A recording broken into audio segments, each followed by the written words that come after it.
দর্শক দেখতে পাচ্ছেন আন্দোলনকারী শিক্ষকদের কিন্তু পুলিশ সরিয়ে দেওয়ার চেষ্টা করছে শাহবাগ মোড় থেকে। আপনাদেরকে দেখানোর চেষ্টা করছি শাহবাগ থেকে।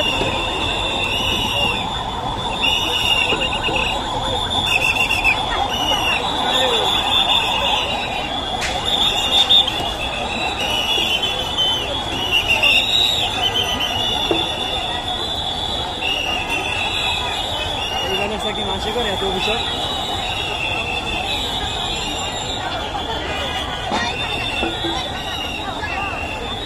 পুলিশ আমাদের আজকে গায়ে হাত দিয়েছে, লাঠিচার্জ করছে, আমাকে এখানে একটা বাড়ি দিয়েছে এখানে আমাকে বাড়ি দিয়েছে। পুলিশ কেন গায়ে হাত দিবে? আমরা তো সেই জুলাইয়ের যে ঘটনা সেটা আবারও আজকে দেখতে পাচ্ছি। পুলিশ কেন আমাদের লাঠিচার্জ করবে? আমরা তো আমাদের ন্যায্য অধিকার আদায়ের জন্য আমরা রাজপথে নেমেছি। আমাদের অধিকার আমাদের ফিরিয়ে দেওয়া হোক। কেন এই সরকার আমাদের আজকে রাজপথে এনে দাঁড় করালো? এই সরকারই তো আমাদের সুপারিশপ্রাপ্ত করেছে। আমরা তো আমাদের ন্যায্য অধিকারের জন্য রাজপথে নেমেছি। জলকামান নিক্ষেপ করার আগে আমরা 6531 জন আমরা এখানে সকালবেলা থেকেই শান্তিপূর্ণভাবে অবস্থান করছিলাম আমাদের দাবি আদায়ের জন্য। আমাদের দাবি ইতিমধ্যে আপনাদের মিডিয়ার মাধ্যমে দেশের সবার কাছে পৌঁছে গেছে।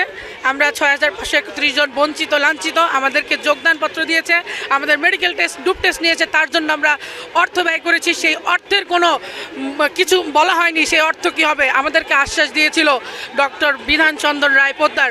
তিনি বলেছিলেন আমরা 6531 জন তার পরিবারের একটা অংশ, আমাদের কখনো নিয়োগ বাতিল হবে না।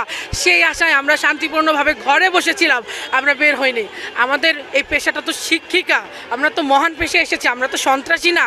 আমরা তো শান্তিপূর্ণভাবে এখানে বসেছিলাম। আমরা যখন রাস্তায় এখানে বসেছি, কিছু বোনেরা হঠাৎ করে কথা নেই বার্তা নেই পুলিশ বলছে এই লাঠি মারো না কেন, লাঠি মারো, লাঠি চার্জ করো। পুলিশ বলছে এই আপনারা মহিলারা ঘরে বসে থাকবেন, সংসার করবেন, আপনারা রাস্তায় কেন? আমি এই মিডিয়ার মাধ্যমে বলে দিতে চাই সেই পুলিশকে, আপনার কি কন্যা সন্তান নাই? আপনি কি তাকে পড়াশোনা করাবেন না? আপনি কি তাকে দিয়ে কোনো জব করাবেন না? কেন এই প্রহসন? আমরা তো এই প্রহসন মানব না। আমরা শান্তিপূর্ণভাবে এখানে যখন বসেছিলাম, আমাদের বোনেরা বসেছিল, তখন হঠাৎ করে কথা নেই বার্তা নেই পুলিশ আমাদের লাঠিচার্জ করেছে। আমাদের বোনদেরকে টেনে হিঁচড়ে থানায় নিয়ে গেছে। শাহবাগ থানায় যোগাযোগ করেন আমাদের বোন এখনও থানায়, এবং আমাদেরকে জল কামান মেরেছে। কেন এই প্রহসন? আমরা তো এটার দাবিদার না। আমরা যার নিজের যোগ্যতায় এই পর্যন্ত এসেছি। আমরা মৌখিক পরীক্ষা, লিখিত পরীক্ষা উত্তীর্ণ হয়ে এই পর্যন্ত এসেছি। আজকে এই প্রহসনের দাবিদার তো আমরা না।